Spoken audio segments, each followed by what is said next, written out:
Traveler Paimon, you're full of energy today. You have something for me, you said?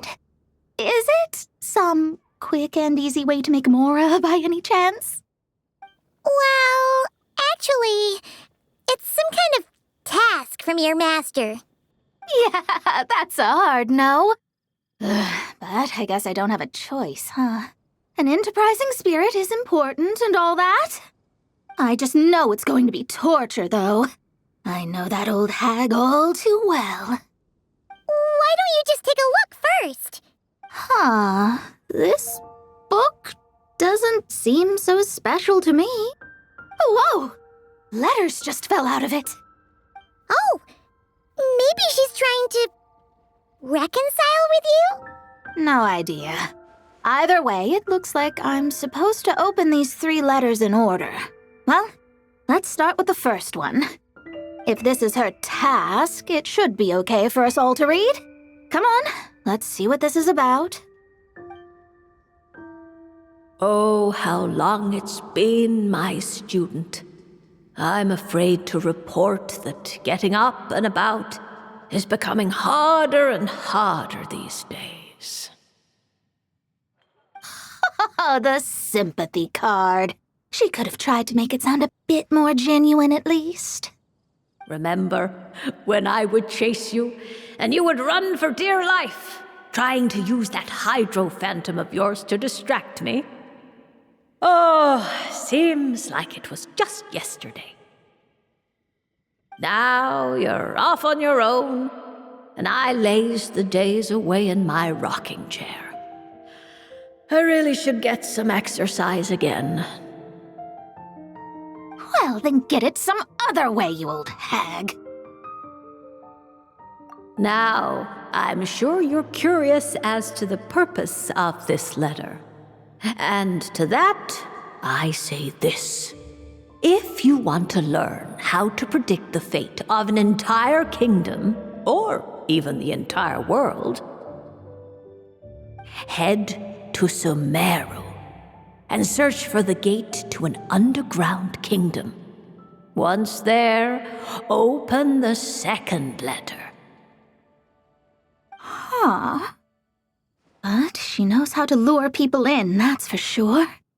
Is she serious about passing on her secret technique? Guess she really is getting old. You two have such a weird dynamic. When you talk about sentimental stuff, you fight. But when it comes to dry academic stuff, you get all emotional. Anyway, this gate to an underground kingdom sounds familiar. Wait, you've heard of it? Yeah, it should be the same one we're thinking of. Perfect. I don't even need to investigate then. Oh, that means no hired guide, no lodging, no shelling out Mora left and right. Come on, there's no time to waste. Let's go. And since you didn't mention a transportation fee just now, Paimon's guessing that means... Yep, same method as usual. Let's go.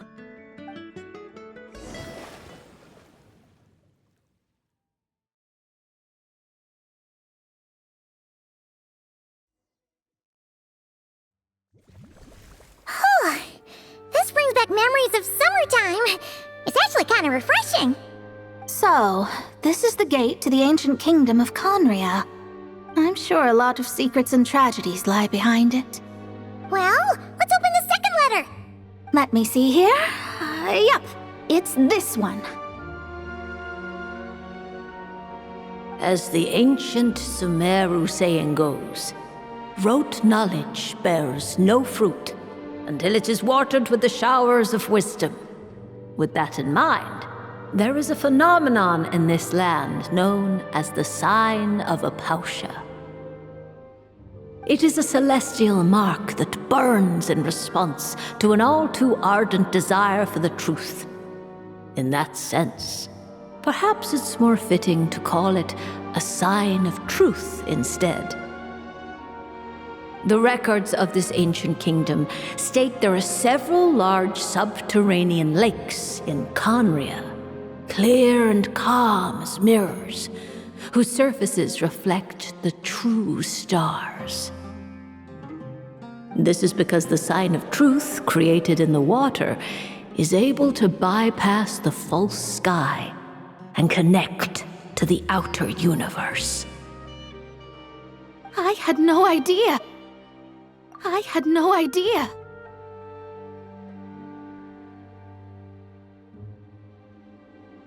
To observe the gravitational forces and influence of celestial bodies, one must be able to see past the false sky.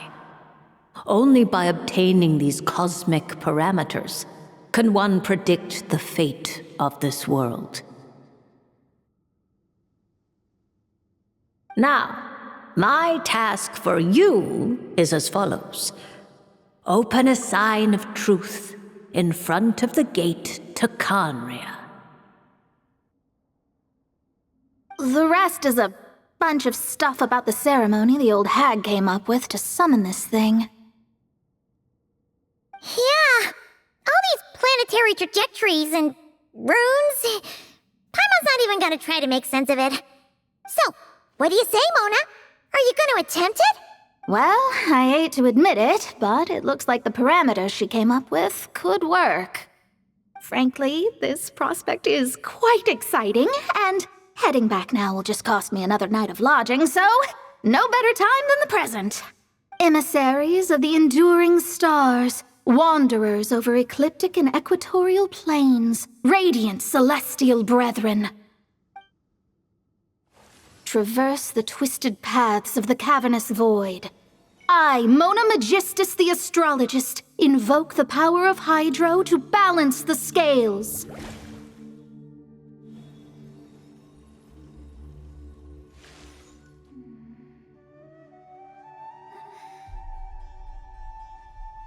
By wisdom and truth, let the thirst be relieved.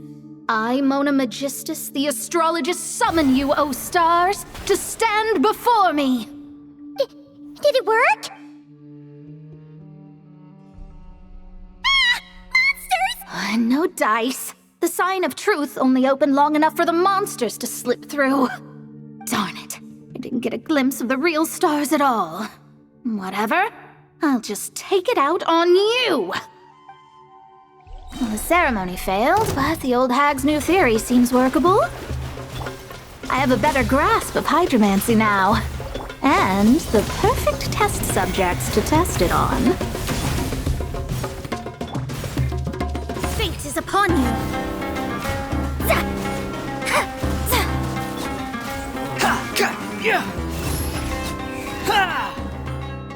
Phew! That's that! Well, the old hag said to open the third letter once it was all said and done. But I couldn't make it work, so should I still open it? You know, Paimon thinks she understands your dynamic a lot better now. Look, she didn't say you had to successfully complete the ceremony, so you can open it. It'll be fine. I guess. All the same, I doubt she has anything nice to say. If you're reading this, it means you attempted to open the sign of truth. Seriously, I can't believe you actually tried it. What are you laughing at, you old hag? Conria was home to several lakes of stars, rendering the fabric of space in that area comparatively unstable. As a result, attempts to break through the firmament through non-physical means were more likely to succeed. In any case, I knew this place was well hidden and wouldn't be frequented by too many people. As such, any negative effects of failing to open the sign of truth would remain small scale. And of course, as my student, I felt sure you would have the chops to deal with the abyssal creatures that roam beyond the false sky. Even if you couldn't beat them, I am certain you could outrun them. You always were fast on your feet. Ah, connecting hydromancy to the kind of wisdom that quenches thirst. Truly, my genius knows no bounds. The practical application of the scry glass has also reduced disturbances caused by the false sky. I'd like to see Alice try and top that.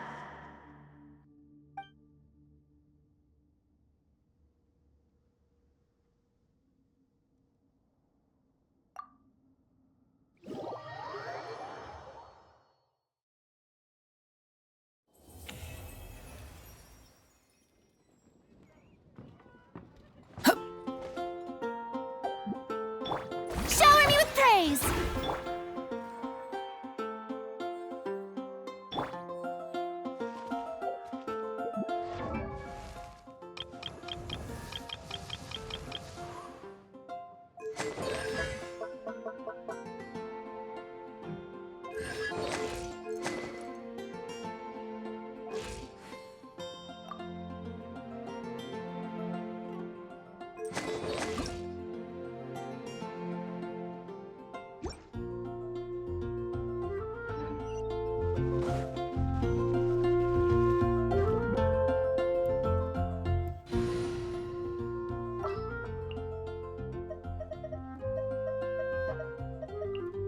Ready for a rehearsal?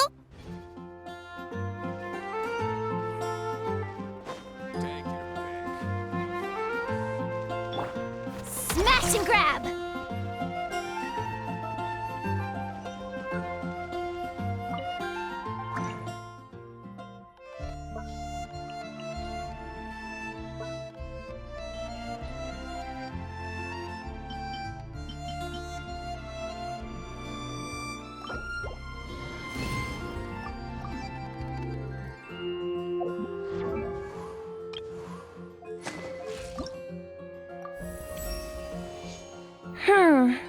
Though I've long since viewed this scenery a great many times, there is something different about seeing it again with you. Surely you're not still concealing some other wondrous abilities. Even if you were, it would simply further prove that my intuition is correct.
I'll take that as a yes then.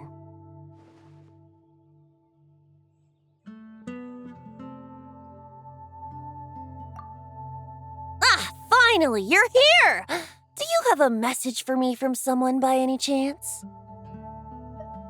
There's not a single prophecy about you in that dictionary. That's what you were about to say, right? Oh? One moment then.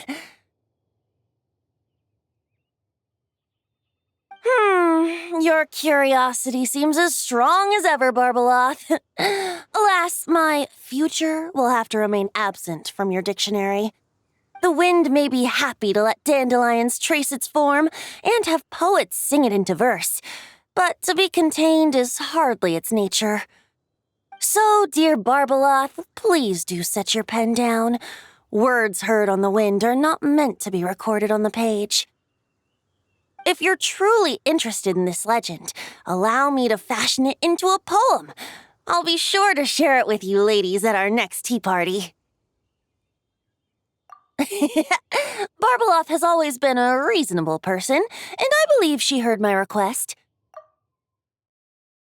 As such, our conversation should be free from interruptions for now. Wait, Barbeloth was listening in just now? Paimon didn't notice a thing! Well, she is a Hex and Circle mage. They all have quite a few tricks up their sleeves. Still, you noticed right away and even got her to leave us alone. Doesn't that make you the real master at cards here? Given the various practical factors at play, I'd call myself a master with limits. There you go, being all secretive again. Well, anyway, there wasn't a single thing about you in that dictionary. You being here is enough. Barbeloth's prophecy concerning me may be incomplete, but it's not incorrect.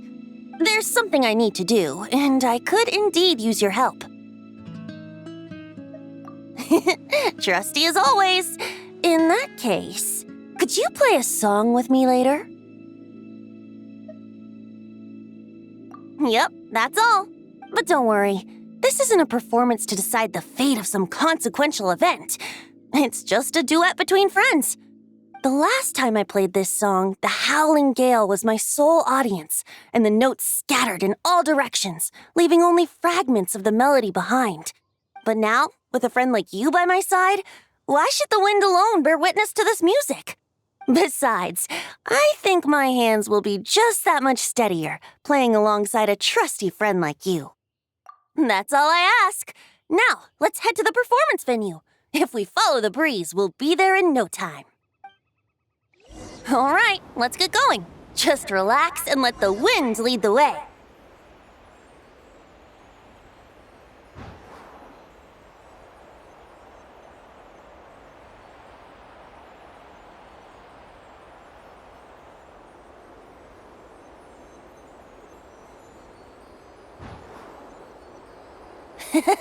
No need to hold your breath. In and out. Easy does it.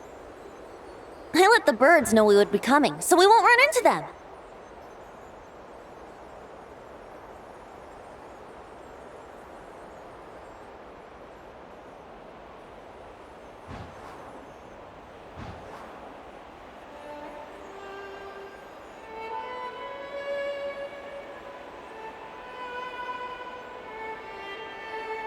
Don't worry, it's just a little ocean spray.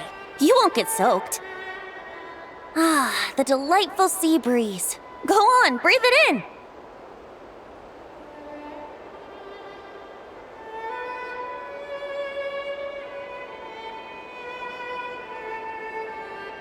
We're almost there.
All right, let's get going. Just relax and let the wind lead the way.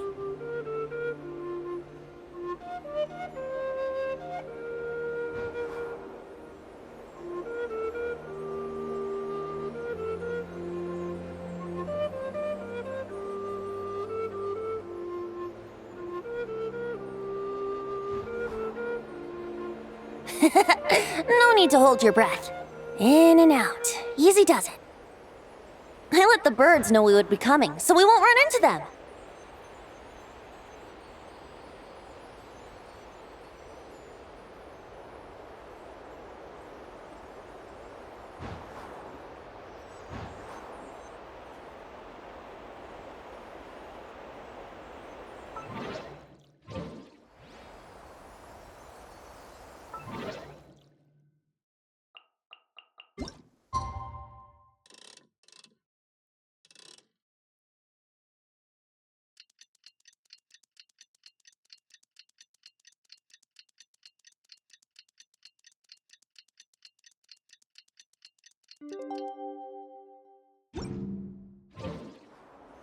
Don't worry, it's just a little ocean spray.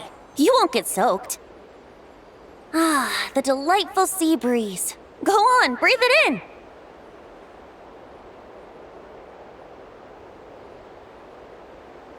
We're almost there.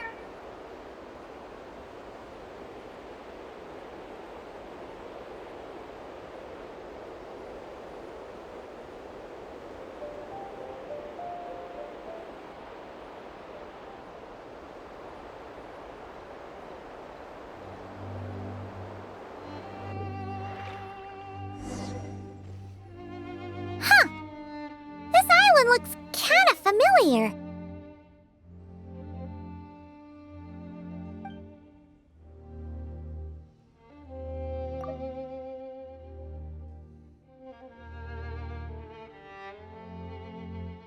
Not always. It was once an isle like any other. An ordinary, unassuming aggregation of sand and gravel. That is, until seeds of stories were brought here by the wind and cultivated by time. And in due course, the wind brought forth new tales, and time caused them to grow into legends. So with that, allow me to welcome you in truth to this island favored by time, traveler. This is the place where time and wind met in the distant past. Whoa. You suddenly sound so serious, Tone Deaf Bard.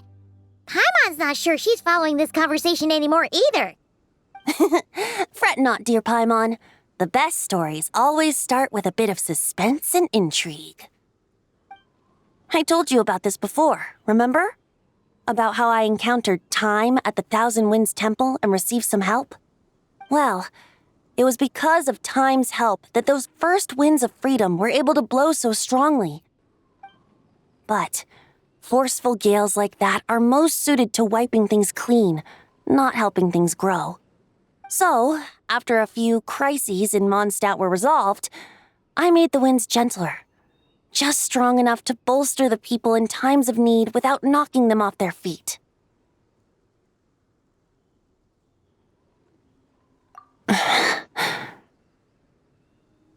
Shadows gather in the distance. I'm sure you felt it too. I've heard about the Pyro Archon's face-off with the ruler of death, Renova, and what happened to the Fatui Harbinger, the captain. And that's not even mentioning how abyssal activity has been encroaching closer and closer to Mondstadt. I fear the impending crisis may be beyond what humans alone can solve. In light of that, I need to be prepared. It is the Animo Archon's duty to intervene in times of need. As such, I, Barbados, will bring forth a wind strong enough to disperse whatever storm lies ahead. But if I whip up a gale of such strength in Mondstadt City, it would just turn the place upside down. Clothes, hats, the flowers that rest on people's balconies. That's why I chose to do it here. A place where I once offered an ode to time. Who knows? Perhaps time chose this island special favor precisely on account of my lovely, lovely music. Wait, so is this place really that special? It sure doesn't look like it. There's a tide that ebbs and flows, and a bunch of birds that come and go. It just seems normal. Time's impact on things isn't limited to what the eye can see. Think of it like a ripe sunsetia. If the outer peel remains intact, it's nearly impossible for the average person to tell whether the fruit inside is ripe. But even the tiniest hole in said peel will cause the fruit to rot, starting from that spot. Nestled in the hands of time, not one blemish marks this island's peel. Thus, time's influence on its very essence remains hidden to all. At the most fundamental level, of course, all things that lack time's favor will be erased at some point. But with the power that remains here, I can leverage time to draw a boundary around the wind. That way, the outside world won't notice a thing, no matter how powerful of a gale I whip up here. Of course, as the one requesting help, I should offer something in return. That's why I invited you here, traveler, so we could perform an ode to time together. Just let me know when you're ready. Oh, and I can lend you an instrument if you need one. Great. Let's get started.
Looks like our music has moved some in our audience to step on stage. But that's against concert rules, so let's usher them out. I understand your love for music, of course. But for now, I'm going to have you leave the premises. Be gone! Let's play! Think you can get away? All right, that should do it. That was an exquisite performance, traveler. Thank you. Don't worry. That power was mine and mine alone. No external help was involved. Think of it like tuning a musical instrument so that it might play melodies lovelier still. Ha! So you do have some tricks up your sleeve. What else are you hiding, huh? Oh, Paimon, how many tricks could I possibly have? I only have 2 sleeves, after all. You know that's not what Paimon meant, tone-deaf bard. I have a feeling the wind is gonna be pretty strong today. We should head back to Mondstadt and tell people to hold on to their hats.